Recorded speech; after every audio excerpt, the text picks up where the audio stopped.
Good afternoon, everyone, and thank you for joining us on the news briefing this Wednesday, July 1st. Well, no matter where you are in Monterey County, you are probably hearing the sounds of fireworks where you live. 4th of July holiday is just around the corner. So it's very important to know when to call emergency responders about fireworks that you may see, where fireworks are and are not allowed, and also what fireworks can mean to the threat of wildfires in our area.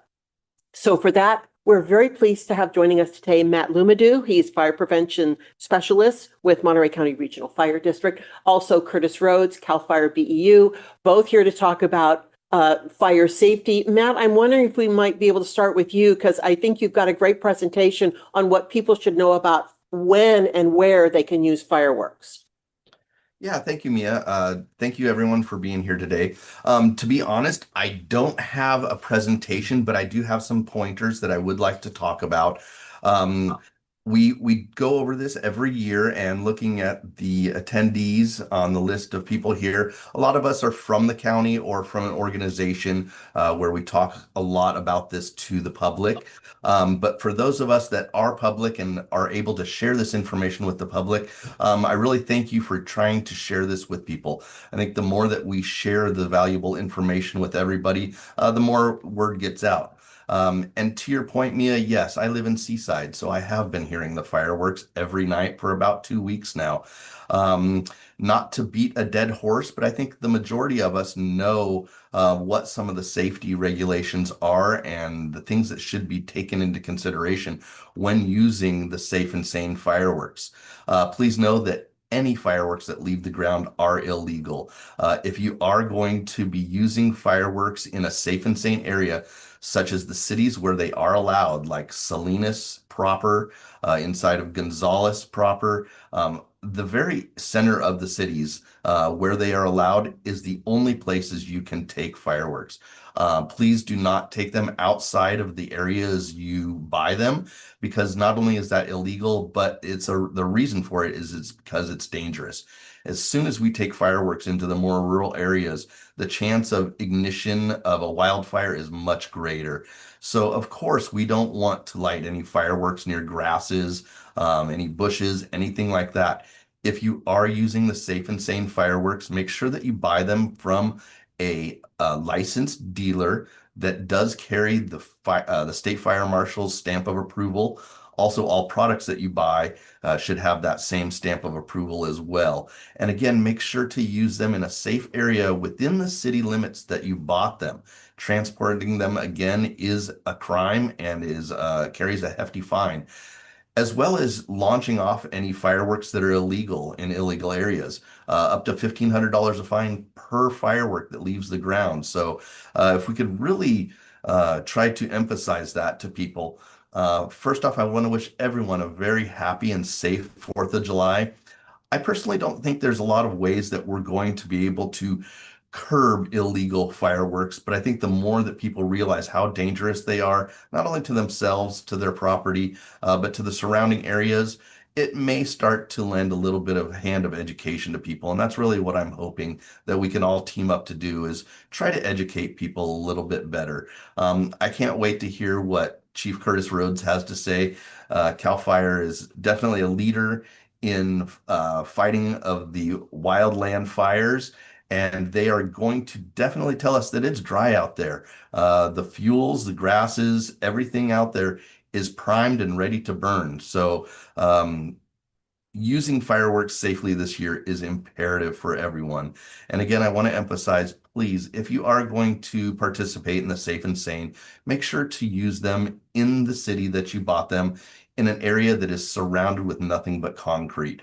The price of putting out a fire is extreme. And even if you do it accidentally, if you start a fire, very likely that you will be held liable for the price of putting out that fire. So thank you, everyone, for being here. Thank you for sharing this information with everybody that we can. And let's try to have a very safe and happy 4th of July. Thanks so much. And that was a great introduction for Chief Rhodes with CalFire. And it is dry out there. Curtis, we've talked about the dry conditions. And what is the impact of fireworks with the current environment that we have now, if someone were to set something off in a dry area? Hey, good afternoon, Mia and team. Can you hear me? I can, but we lost your camera. Oh, I apologize. Let me see if I can go There you back. go. Okay. So as you can hear in the background right now, I'm at the Hollister Fire Station out here off of Fairview Road in Hollister, California. We just dispatched a strike team and our Gabbling crews out to a vegetation fire just north of Hollister here near Casa de Fruta. We have been extremely busy this week. We have seen multiple fires started throughout Monterey County. We had a few yesterday that were started in relation to fireworks. In turn, our law enforcement folks are in full staff this week. We have made multiple arrests in the North County region as well as Monterey County over in the Carmel Valley area. So our folks are out there. The grass is extremely dry. And the preparation starts before an emergency. Wildfire safety is a shared responsibility of all these communities. We've seen our defensible space inspectors out over the past couple months working with homeowners to maintain that 100 feet of defensible space.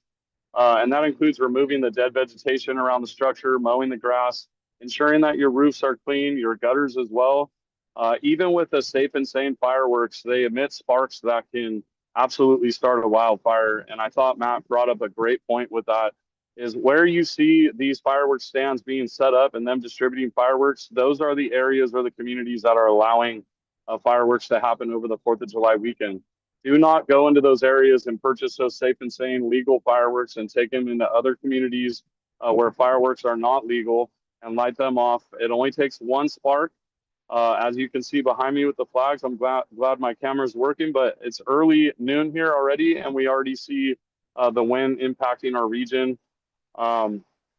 When we get wildfires, they tend to travel very fast in these light, flashy fuels, especially in windy conditions. So we do anticipate seeing incident activity pick up. We've already seen it throughout the week. We're seeing it currently right now throughout the day, and the 4th of July is not even here yet. As Matt stated, we do hear and see fireworks throughout a lot of these communities already. Even though it is not the 4th of July, we have had meetings this morning with both of the San Benito County and Monterey County sheriffs to ensure that they're going to be out in full effect. And more importantly, letting them know that we're here to assist them with any of the efforts that they see or challenges that they have over the weekend. I want to reiterate to people, stay ready, prepare together, prepare all of your personal belongings, have a plan, make sure that you're going on to the Department of Emergency Management website, sign up for Alert Monterey County. We're putting that information out rapidly at any start of any wildfire, regardless of size. Make sure that you have multiple egress routes out of your communities if needed. If we do see evacuations, make sure you have established collection points set up with your families. And with that, check on your neighbors, especially seniors and those needing assistance during emergency. Let's not forget about them, extend our hand, and make sure everybody stays safe this 4th of July season. Curtis, thank you so much. And I'm glad you brought up your connection with the sheriff's office, because people who live in unincorporated Monterey County, fireworks are not allowed. There no kind of fireworks, not safe and sane. And they may think that their property is safe to set something off. And that is a bad idea, a bad way to think. And I was hoping you could, expand more on that. Yeah, that's correct. And Matt actually brought up a great point. Where you can light these fireworks off in there's communities, there's designated areas that you can go out, parking lots, places that are basically surrounded by concrete. Do not take these fireworks out into the rural areas. It only takes one spark to spark any type of wildfire. And I know a lot of these communities are having the professional shows happen, especially on the 4th of July. I would highly recommend that families go and take advantage of those shows. I know that the communities put a lot of money and effort into getting those set up. We've seen a lot of them. They're phenomenal shows that are put on. And even near those shows, there are some areas that if you would like to light fireworks off with your children, they are deemed or designated safe areas. Do not take them out to any areas where there's dry wildland around. And that's even just your normal vegetation in your yard. It could light a normal bush that It may look green, but with the fuel moisture content from these hot, warmer days that we've seen and the wind on them, those shrubs are vulnerable to catching on fire, and those embers can get out into the wildland, and any wildland fire that we have threatens all of our communities collectively. And so I want to reiterate that. We also know that there's going to be a lot of traveling for the 4th of July, specifically since some of these cities do allow folks to do fireworks. So we see a lot of people travel into those areas to light fireworks off or celebrate with their families. So with that, let's be cautious while we're traveling. Have a plan, avoid parking in dry grass, use extra caution when you're pulling trailers, you're out mowing, welding, or doing any of those other activities this weekend, as we're going to see the call volume take off here. We've already seen it this week, and there's going to be a lot of working and moving parts throughout all of the county with the fire apparatus that are on duty and traversing up and down our county already. And then one last question for the two of you. When should people call about fireworks? And Matt, you said you live in Seaside. You know, if you're hearing fireworks in Seaside, just because if you hear it, it's likely authorities hear it. But what can you tell the emergency agency that you call, or should you call non-emergency to say, I'm hearing fireworks at a certain location? Because I'm sure, you know, over this weekend, our 911 system and other responders are going to get loaded with calls about what people are hearing. But what information should people be able to provide? That's a great point, Mia. Yeah, most of our cities do not want us calling 911 just to report that fireworks are being used. We do want to call 911 if there's an actual fire, if someone's injured, but you're exactly right. We don't want to overwhelm the 911 system. If everybody called for every firework, the system would be completely overwhelmed immediately. So if you do see an actual fire, if you do see someone injured, those are times to definitely call 911. But each city has a non-emergency number, and I apologize, I don't have a list of those numbers with me right now, but it is very easy to find the non-emergency numbers just to report the fireworks. But please, let's save 911 for the emergencies. And then one other thing that Chief Rhodes did mention about traveling. I think that's a really good point. If you are towing anything, make sure that your chains are not scraping the ground.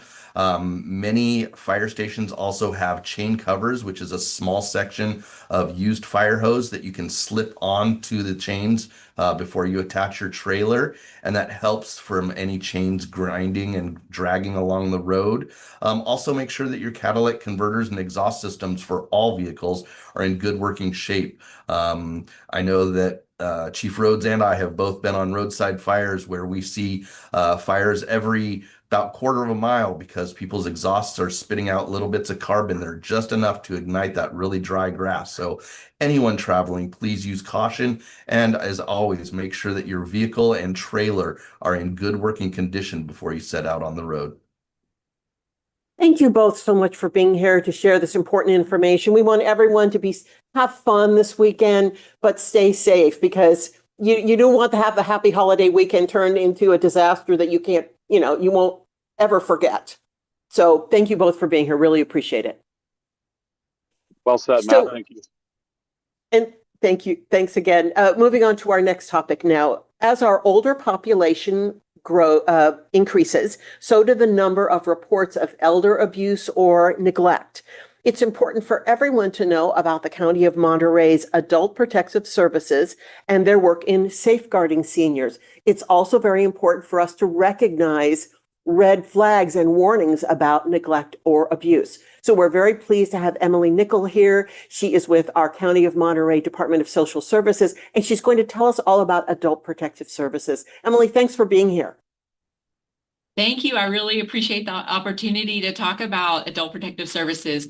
We just celebrated Elder and Dependent Adult Justice Month in June. So I'm going to continue celebrating and sharing what we do. And I also want to acknowledge, I appreciate Curtis mentioning how important it is to keep an eye out for our seniors who may be harmed by these fireworks.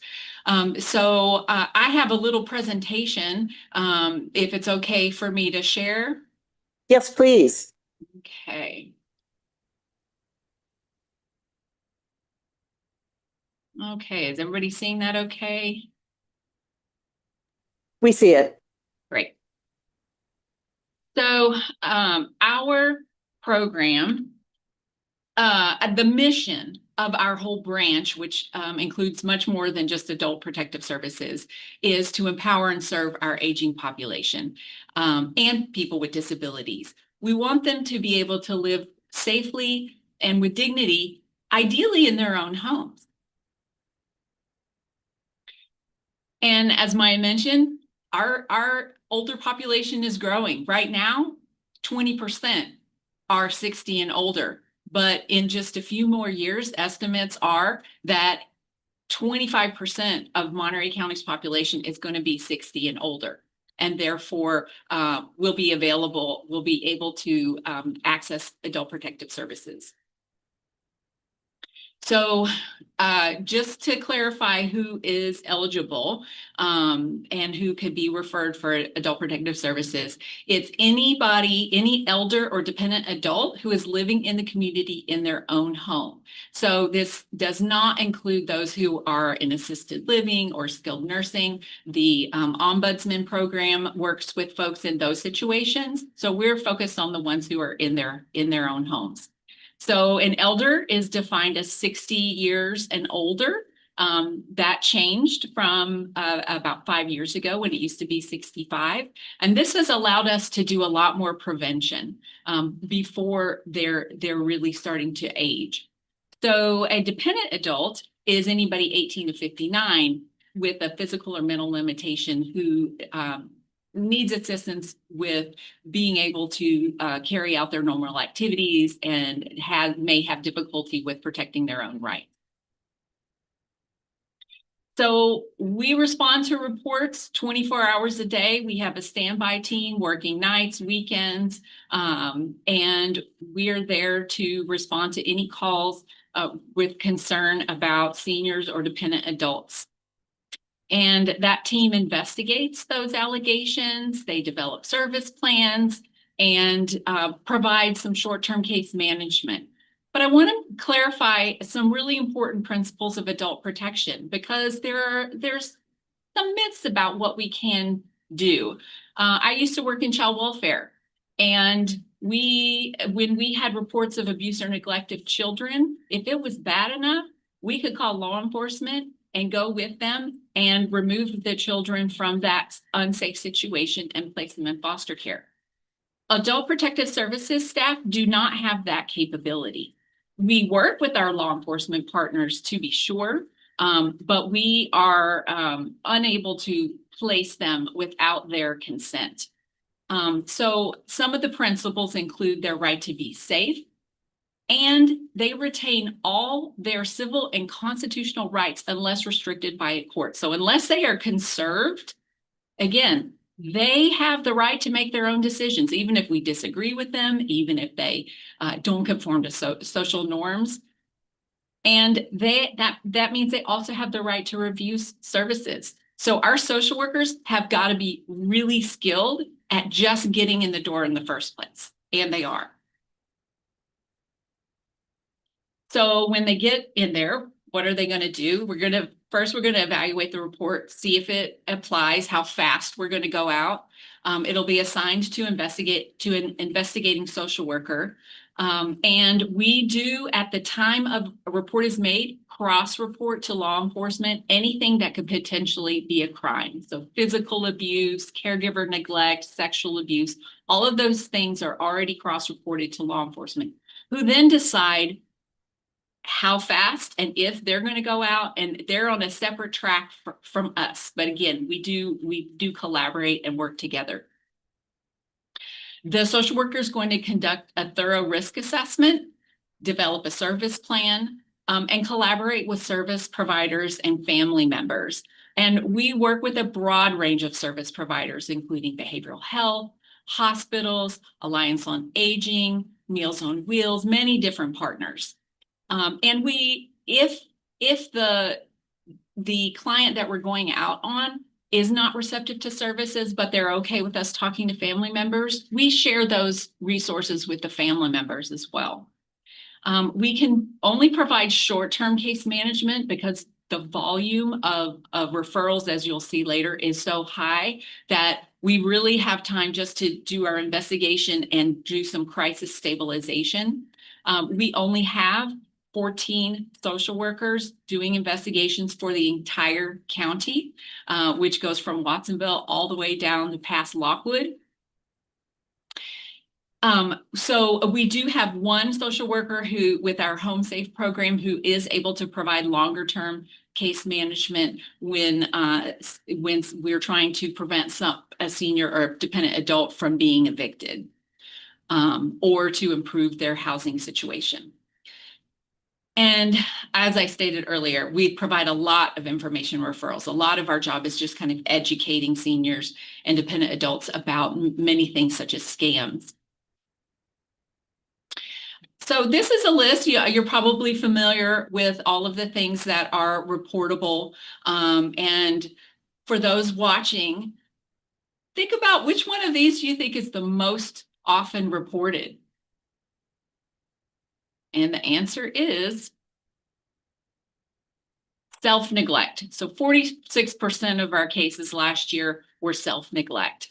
So those are folks who are not taking care of themselves physically. Maybe they're getting involved in scams repeatedly. Maybe their homes are hoarded, or there are concerning situations with where they're living.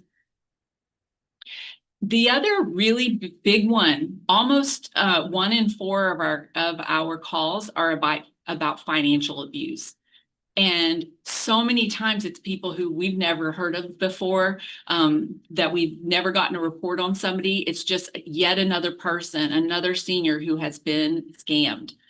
So that's a big one. The rest of them you could see just make up much smaller percentages. So that's mostly what we're working with. Seniors who need assistance to make sure they're taking care of themselves, and those we want to help prevent loss of their finances. As you can see, this is just in a 10-year period. Look at, we started at around 1,500. 10 years later, we're at over 4,000 reports of abuse. So it's only going to grow as our population ages. So remember, those of you listening out there, you may be the first one to notice something going on with your neighbor, with your parent, with your disabled sibling. And so you might be in the best position to report concerns about them. Your report is confidential. Although many times when our social workers go out there, the client asks who reported or think they know who reported, and our social workers are trained to consistently say, I'm sorry, we're not allowed to provide that information. And if you're ever in doubt about whether to report, you don't need to investigate the situation. Just call us and talk us through, and we'll determine whether the instance is reportable. And then law enforcement, if it's a crime-related thing like financial abuse, physical abuse, sexual abuse, and then adult protective services will each be investigating. So I'll leave this up here for a little bit. How do you complete a report? You do need to both make a telephone call to us as well as make a written report within 2 working days of that phone call. And you can get copies of that form online, the SOC 341. And again, we have standby staff. We have people working 24 hours a day to take your call. There's also a free e-learning if you want to learn more about how to make a report. And I know that Maya is going to be sharing this PDF further, so you'll be able to click on the link there. And this is our phone number. During the day, 755-4466, and then here's our after-hour number. And then for those folks who are living in a licensed care facility, our partners, the long-term care ombudsman, can also be contacted. And just bookmark this number, put it in your phone, 755-4466. That's the best number to call to get more information. Emily, thank you so much for running through all that. I know it's a lot. It was a lot. Sorry. There are probably very few of us that don't have a relative or a close friend that is 60 years of age or older, and that we might wonder, oh, is something happening with them? Or they seemed a little bit different today, and I wonder if something is happening with them. So knowing that is really important. But two questions for you. You mentioned the two most common types of cases, self-neglect and financial abuse. When your responders come in and meet the person who something was reported about, what is the information that they usually need the most? What can you provide them that may help change the situation or the environment that they're in? Some of it is just talking through.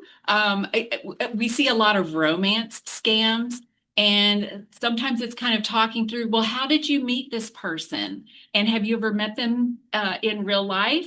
And, just asking those questions, helping them be self-reflective. We also have lots of different handouts on how to prevent abuse. Also, if they have been scammed, we have checklists for what they're going to need to address, like if their identity has been stolen, all the places they're going to have to go to make sure they can protect themselves in the future.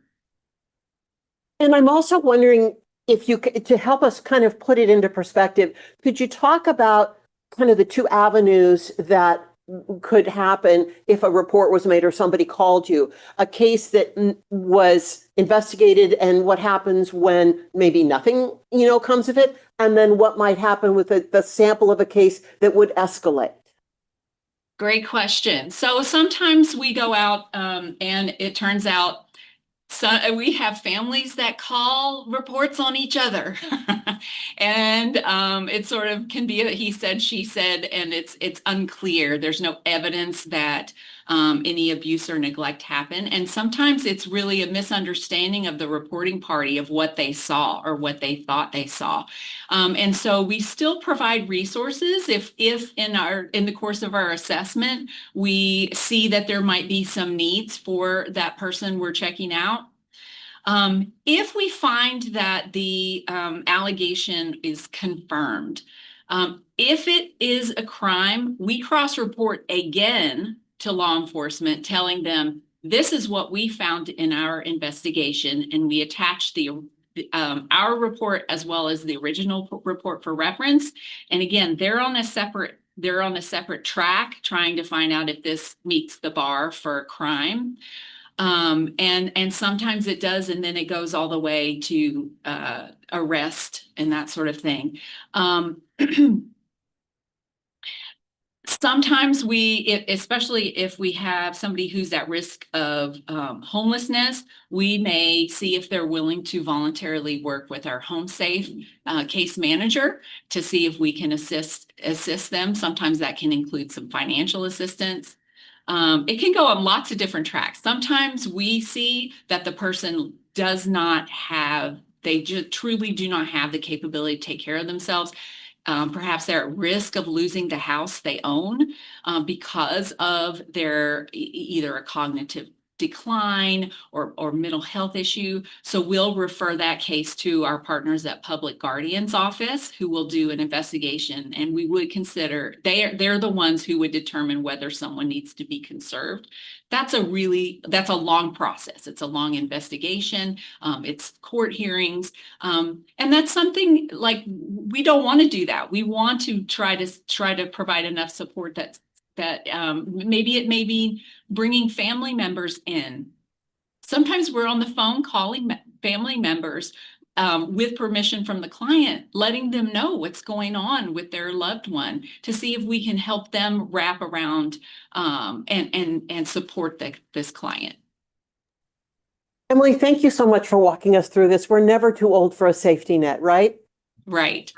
And we really And- appreciate what all you and your staff do. Thank you. And if you're 60 or older, or you're a dependent adult, you can call us too. So that's a reminder too. It doesn't have to be outside parties. It can be the person themselves saying, I need help, and that's okay. And we will send a social worker out there. Thanks so much for sharing. Really appreciate your time and glad to have you here today. Thank you. Well, this year also marks the 7th anniversary of our health department's Nurse Family Partnership Program. This is really an interesting and extraordinary program. It pairs first-time expectant mothers with visiting nurses who stay connected with the child for 2 years. We're going to hear about how this program is growing and about its positive impacts on local families. We're very pleased to have Ella Harris. She's the Director of Public Health Nursing with our County of Monterey Health Department. Ella, thanks for being here and tell us more about this wonderful program.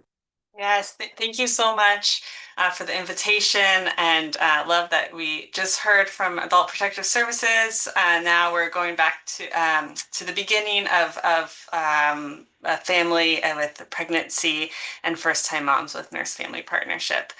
So I'm going to share my screen for a brief presentation.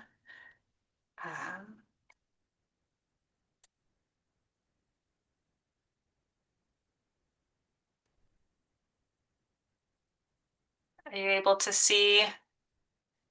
It's thinking. Okay. We see it. Perfect, thank you.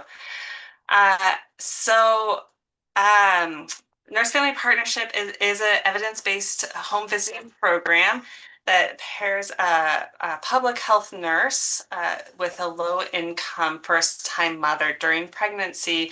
And what's really great about this program is that the public health nurse will stay with that mom through the child's second birthday.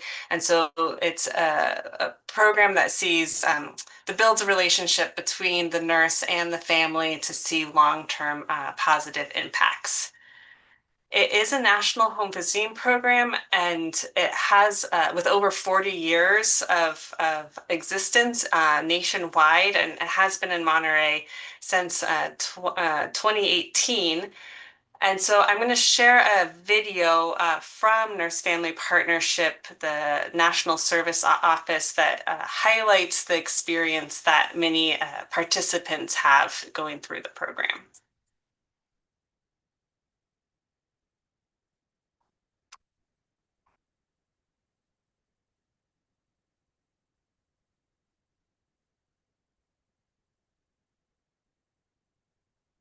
Taking a moment to load.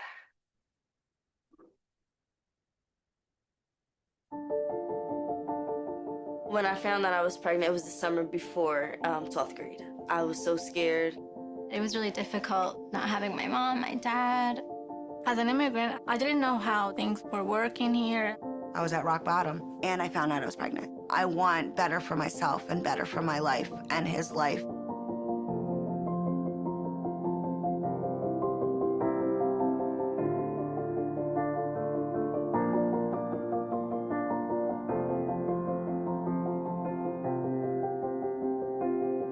Prenatal and infant and toddler development may be the most opportune time to make lifelong effects on human development and health. Nurse Family Partnership's intervention offers a multi-generational effect. Strong moms raise strong children become strong parents.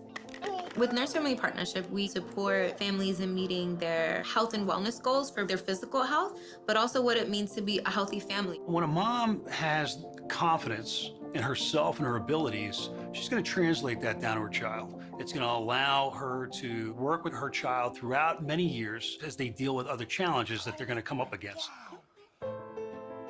When you talk with our moms, most often they have challenges such as homelessness, addiction, they're socially isolated, and that's where Nurse Family Partnership comes in. No solamente la palabra, sino en dos idiomas. I feel like I'm the support for them, but they're learning themselves, and it's amazing how they learn that they have the power, that they're powerful. I was in a very bad spot when I found out I was pregnant.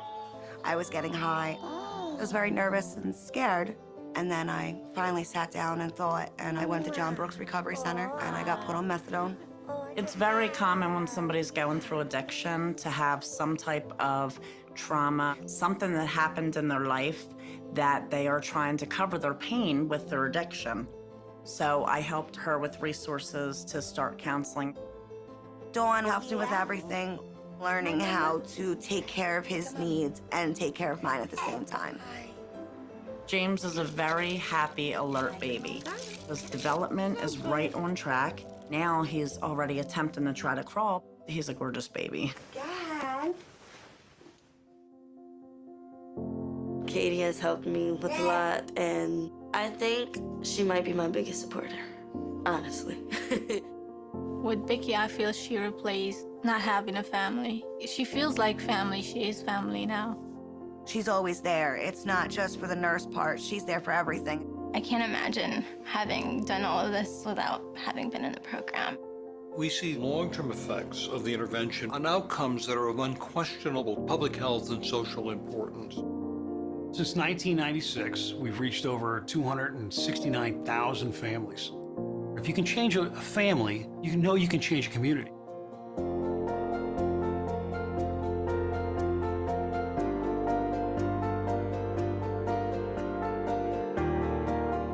We're at this point right now where we have the opportunity to really scale up based on 40 years of success. We're going to reach the scale that's going to make a real impact in this country. I want to just be the best mother I can be.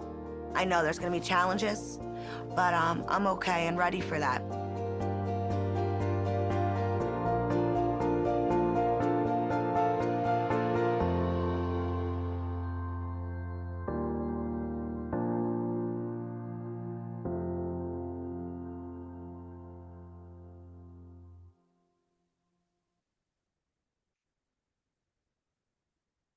So that beautiful video highlights the Nurse Family Partnership Program, and really, again, that relationship that is built over 2+ years between the nurse and the family that really leads to long-term healthy outcomes for the family and their community. So the goals of the Nurse Family Partnership Program is to improve pregnancy outcomes, improve child health and development, and improve economic self-sufficiency for the family. And we do that through really focusing on the first 1,000 days after birth. During this time period, the developing brain there's a lot of new experiences that the newborn is going through, and some of those positives and some of those cannot be so positive, such as the toxic effects of stress that can lead to unhealthy outcomes. And so that's why Nurse Family Partnership is focusing in on that first 1,000 days and that early intervention and the bond between the child, the infant, and the mother or guardian can create stable and caring relationships that are essential for life.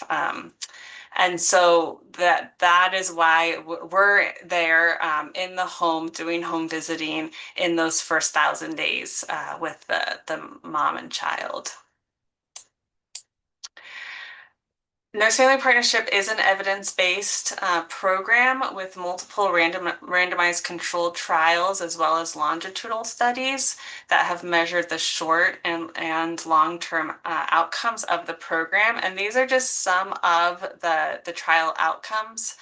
48% reduction in child abuse and neglect, 56% reduction in emergency room visits for accidents and poisonings, positive effects of reduction in language delays of children at age 21 months.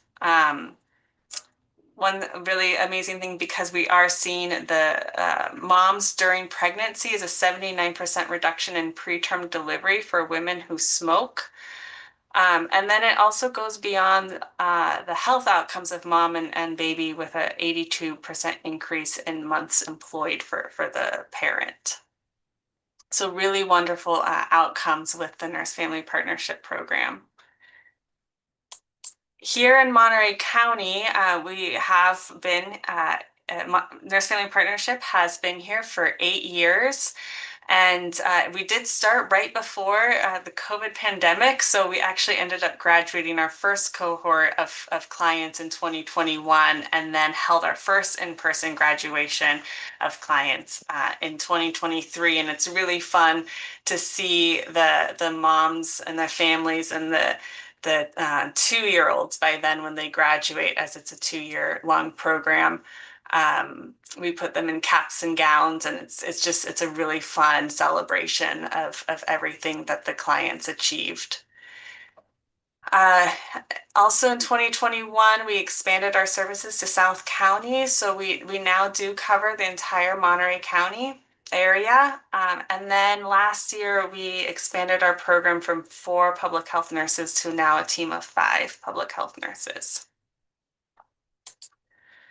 To be eligible, parents do need to be a Medi-Cal member, a first-time mother, so with not having any live births previously.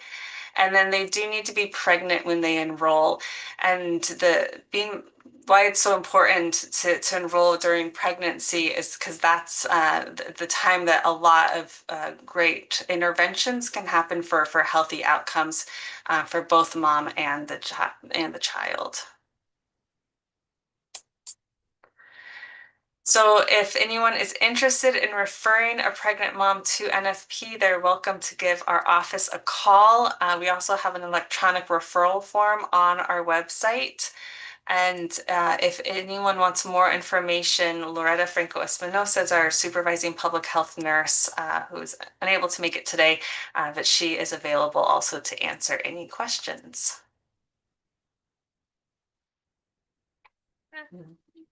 That's the presentation on Nurse Family Partnership. Thank you so much, Ella, for walking through this and all the cute baby pictures, of course. But so you've got the referral information up there, but I think there's more to be done, and I'm sure that you do this. The referral is there, but how do the mothers know that you're there? How do what type of outreach are you doing to make sure they know you're there? Yeah, that's a great question. So we work closely with our WIC partners. So we go into WIC offices to explain the program to clients. We go to OB offices to also talk with the providers around the program so that they can make referrals. We're at community events, letting folks know that we're here. A lot of our referrals also come from graduates of the program whose friend subsequently, becomes pregnant, and they tell them about this great program where they got their own personal nurse that came and visited them in the home, and then their friend calls us and refers themselves. I'm also wondering if you can talk about an average home visit. If someone were in the program, kind of how would the visit go? What can people expect? Yeah, so it's really paced for the client. We are a client-centered program, so they set goals for themselves as well as for their family. And then the nurse will walk with them in completing that goal. So maybe a goal is around breastfeeding, that they want to exclusively breastfeed in the first 3 months. And so the nurse will bring in education materials, will support during a breastfeeding session, and just check in on how things are going.